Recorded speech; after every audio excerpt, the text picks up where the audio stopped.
When Ferrari arrived at the Miami International Autodrome for this year's race, they brought something extraordinary. 11 new components bolted onto a single car for a single weekend. That number alone tells you everything about how seriously Maranello was taking this moment. 11 parts is the kind of upgrade drop you see maybe 2 or 3 times across an entire season, and Ferrari chose to concentrate all of them into one intensive push. They led the entire grid in the sheer number of new components introduced at Miami, bringing more new parts than McLaren, more than Red Bull, and more than Mercedes. On the surface, the weekend looked solid. Charles Leclerc topped free practice 1, Lewis Hamilton finished third in the sprint, and Leclerc qualified third on the grid. By any reasonable standard, that's a competitive weekend. But when you dig into the actual telemetry data, when you start examining the lap time sector by sector, something shocking emerges from underneath those finishing positions. Something much bigger is hiding underneath those numbers because the software running Ferrari's energy deployment is not working properly. It is costing them 0.3 on every single straight. This isn't speculation or interpretation, it's what the data shows, and it fundamentally changes how we should understand Ferrari's true performance at Miami. Let's start with what those 11 new parts actually target. Every single component was aimed at the same objective: corner speed and downforce. The front floor was completely reprofiled to create a smoother, more organized stream of air entering the underbody channel. The floor edge, functioning like a gasket on a pressure vessel, was redesigned to prevent outside air from leaking underneath and disrupting the low-pressure zone generating downforce. Ferrari's revised floor edge is specifically contoured to prevent that leakage at the ride heights the SF26 operates at on circuits like Miami. Deeper underneath, the diffuser received a complete redesign. The diffuser accelerates air exiting from beneath the car, and the faster that air exits, the harder the ground effect pulls the car into the track surface. In the 2026 regulations, underbody downforce is where the biggest performance gains lie, and Ferrari's new diffuser geometry was a direct attempt to increase that downforce without adding aerodynamic drag. At the rear, the bodywork around the gearbox casing and rear crash structure was resculpted to improve how air feeds into the diffuser and rear wing assembly. The rear suspension picked up mechanical changes targeting rear tire stability under load transfer. The beam wing and rear wing end plate were both redesigned to alter pressure distribution and manage vortices for more consistent rear downforce. This wasn't Ferrari chasing top speed.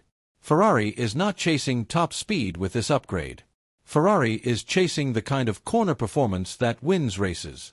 The upgrade philosophy was crystal clear: more downforce through corners, better airflow management, more competitive low-speed and medium-speed performance. The competitive evidence came quickly. When Leclerc took the SF26 out in free practice 1 with all 11 new parts fitted for the first time in competitive conditions, the upgrades proved themselves immediately. All of the simulation and wind tunnel work is theoretical until the car runs on an actual track in actual temperatures with actual tire behavior and actual fuel loads. By the end of the session, Leclerc was fastest on track, a clean lap, clear gap, and no ambiguity about the speed improvement. In the sprint race, Hamilton started from mid-pack but used the SF26 corner speed to charge through the field. He crossed the line in third place, demonstrating real pace under racing conditions against the best drivers on the planet. That is pace. Real pace demonstrated under racing conditions against the best drivers on the planet. Qualifying continued the pattern: Leclerc P3, Hamilton P6. What matters most about this weekend isn't any single result. Leclerc delivers a top 3 result in every one of them.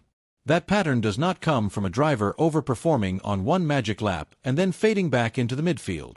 It demonstrates something fundamental: whatever the 11 new parts are producing, they are producing it reliably. Session after session, lap after lap. This is genuine, repeatable underlying speed. But here's where the story shifts dramatically. When you break the lap into sectors and start analyzing exactly where Ferrari gains time and where it loses time, the picture becomes far more complex than the finishing positions suggest. The corner performance and the straight-line performance tell contradicting stories. In the corner-heavy sectors of Miami, the SF26 with its 11 new parts is matching the pace of the cars that finish ahead of it on track. In several of those sections, it is quicker, genuinely quicker. The low-speed corners that exposed rear instability problems earlier in the season are now competitive. The medium-speed transitions where the car changes direction and loads the outside tires are more planted than all year. The problem appears the moment the car points down a straight.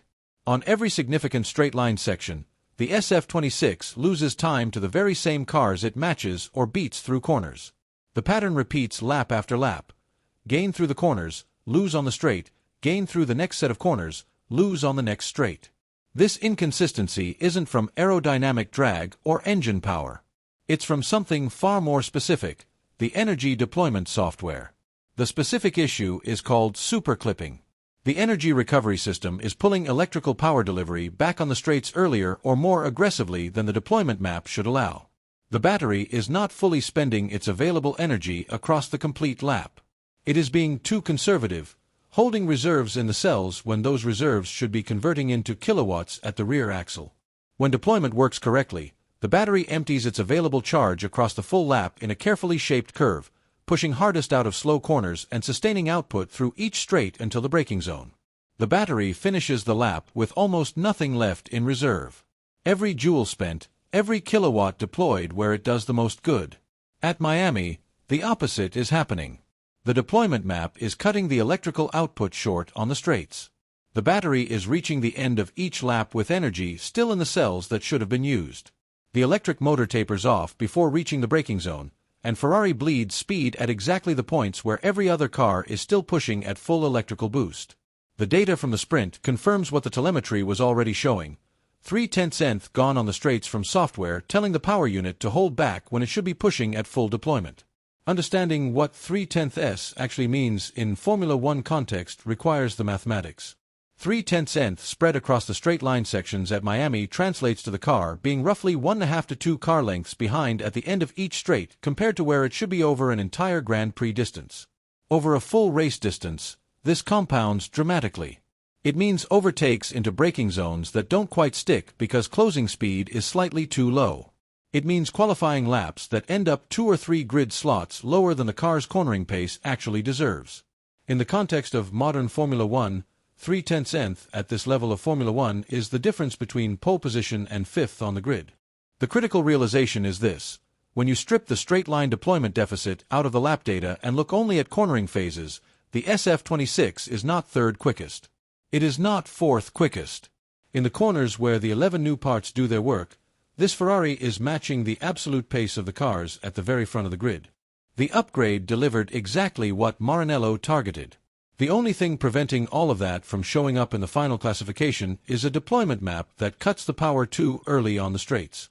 This situation represents something genuinely encouraging. 0.3 from a software calibration, not from a fundamental car design limitation, is both the most frustrating and the most encouraging deficit a team can have. The pace is there, trapped behind lines of code. But code can be rewritten.